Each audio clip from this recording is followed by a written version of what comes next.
Morning எப்பயும் போல் சொரக்காய் ஜூஸே எடுத்துக்கிட்டேன். இன்றைக்கி என்ன பண்ணிட்டேன் அப்படின்னா, மார்னிங் கொஞ்சம் சேமியா அதெல்லாம் செஞ்சுருந்தேன். நிறைய வெஜிடபிள்ஸ், எக் இதெல்லாம் போட்டிருந்து சாப்பிட்டா பயங்கர டேஸ்ட்டாக இருந்துச்சு. சரி அதை ஏன் ஓடுவானேன்னு சொல்லிட்டு எப்பயுமே மார்னிங் வந்து கொஞ்சம் ப்ரன்ச் மாதிரி தான் எடுத்துப்பேன் லேட்டாக.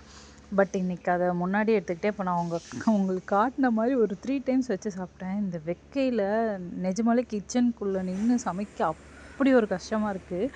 அந்த வேர்த்து ஒழுகி அதுக்கப்புறமேட்டு அந்த ஹாலில் அந்த ஃபேனை போட்டு உட்காரும்போது அப்பா எப்படி இருக்குன்னு தெரியுமா? அப்போ தான் உயிரே வருது. அதை கொஞ்சம் நேரம் என்ஜாய் பண்ணதுக்கப்புறமேட்டு ஃபிஷ்ஷு அந்த சொரக்காய் ஜூஸையும் எடுத்துகிட்டு, ஏன்னா மார்னிங் நான் சொரக்காய் ஜூஸ் குடிக்கல, அதை போட்டேன் கொஞ்சம் லைட்டாக மட்டும்தான் எடுத்துக்கிட்டேன்.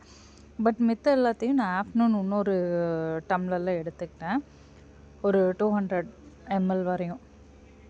ஃபிஷ்ஷையும் அதையும் சாப்பிட்டுட்டு சரி இன்றைக்கி நிறையவே சாப்பிட்டாச்சுன்னு சொல்லி கடலை மிட்டாய் அண்ட் கொக்கோ மிட்டாய் 2யுமே சாப்பிட்டேன். நாங்கள் இதை கொக்கோ மிட்டாய்ன்னு தான் சொல்லுவோம் மதுரையில். நீங்கள் என்ன சொல்லுவீங்கன்னு எனக்கு தெரியல.